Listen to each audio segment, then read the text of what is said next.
Hello, thank you so much for joining me for practice 15 from the book Spinal Intelligence. This is an integration practice, which means we're going to use lots of things.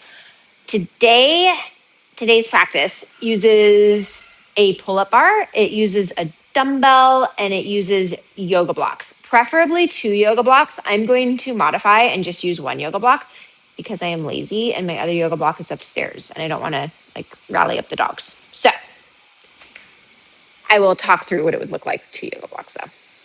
You're going to begin on your hands and your knees. And the first thing you're going to do is you're just going to crawl forward. We've played with a bunch of different crawling. So you could have your spine be really still, see what that feels like. You could put some movement in your spine, see what that feels like. And obviously take as much time with this as you need. You could even find yourself in a different form of a crawl and just kind of roll around there. And whenever you're ready, come on up into a standing position. Your feet are going to be wide. You're going to take one arm and you're going to make a horizontal figure 8. And again, we've done lots of variations of this. So you can kind of play with what variation of figure 8 you like. When it feels logical, pass the figure 8 to the other hand. And yes, I always literally pass. It's just a funny thing. From here, come on over to whatever your pull-up bar situation is. And you're either going to take your palms so they face towards you. And you're either going to do some shrugs here, so shrugging your shoulders down and up. Really focusing on making sure you're pulling from the pinky side of the hand and the thumb side of the hand. Or you're going to go ahead and do a full chin-up. Just see what works for you. Once you've done that, come on down. You're going to take yourself to your yoga blocks. And the way this would generally work is you would have 1 yoga block on each side, 1 hand on each yoga block. I don't have that. So I'm going to take my yoga block on one side. Now, if you have your hands on 2 yoga blocks, you're going to really press through one of the hands on the yoga block. You're going to pick up the other hand and you're going to take it to the floor. I'm going to take my hand to the yoga block. And then you're going to press your hand that's in the yoga block now, or that's on the floor. You're going to really press that hand and then take the other hand down. One hand goes back to the yoga block, press that hand. Maybe even take an inhale there. So it's like you're filling the area behind your shoulder blade as you pick up the other hand and you exhale, set it on the yoga block. Then you might inhale, push, exhale, down. Do that back and forth. So again, both hands on the yoga block. Press the hand into the yoga block, inhale. Fill the air as you pick one hand up, exhale, set the hand to the floor. Hand that's on the floor, inhale, press. Hand that comes off the yoga block comes onto the floor, exhale.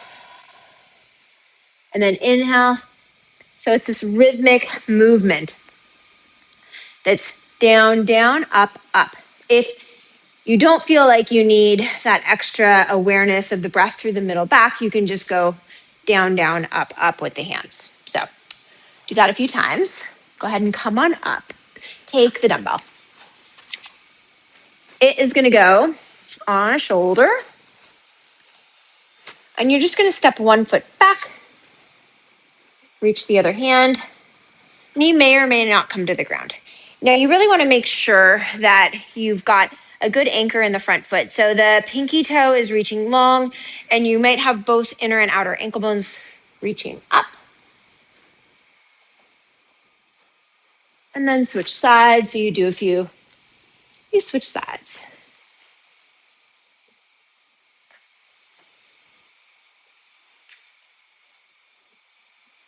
Then go ahead and set that down.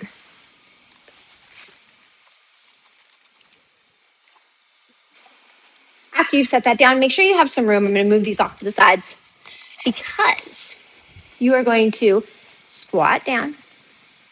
Take your hand to the floor behind you. I don't have very long arms, so I always have to slide into this, which is great because it sets me up to take my knees to the ground. You're going to take your elbow to the floor, your chin to your hand. You're gonna roll. You're gonna keep rolling. Oops, see, I didn't move my stuff out of the way enough until you can come back up. And then you need to shift your weight back to that squat position. So again, squat's not my best thing. So the way I do it is I use this hand, I reach it forward, and I let my heels come off the ground so that I can stand back up. And then I'll do it to the other side. I squat, I take this hand to the floor, my knees tip. I'm gonna come down, around. Ooh. And it's kind of fun. It can be the sort of roly-poly, like exploration. And if you're like, Jen, there is no way, just do parts of it. Say, I'm just gonna do the roll part, or I'm just gonna work on the squat part and work on reaching my hand towards the floor. And once you've done a few of those, lie on your back. You're gonna hug your knees into your chest. You're gonna rock from side to side.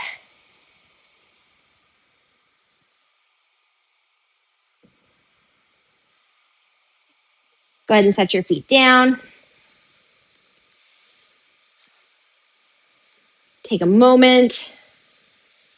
You're going to breathe. You're going to inhale, trace your breath down the back of the throat,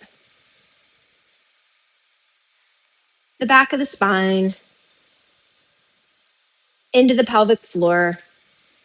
Then you're going to exhale softly, either out your nose or your mouth. And you're going to trace again the breath. Watch as it lifts up from the pelvic floor. The diaphragm pushes it up. It moves up the back of the throat and out your nose and your mouth, or your mouth, whichever you're using. Inhale. Just watch it. Let your exhale be at your own time.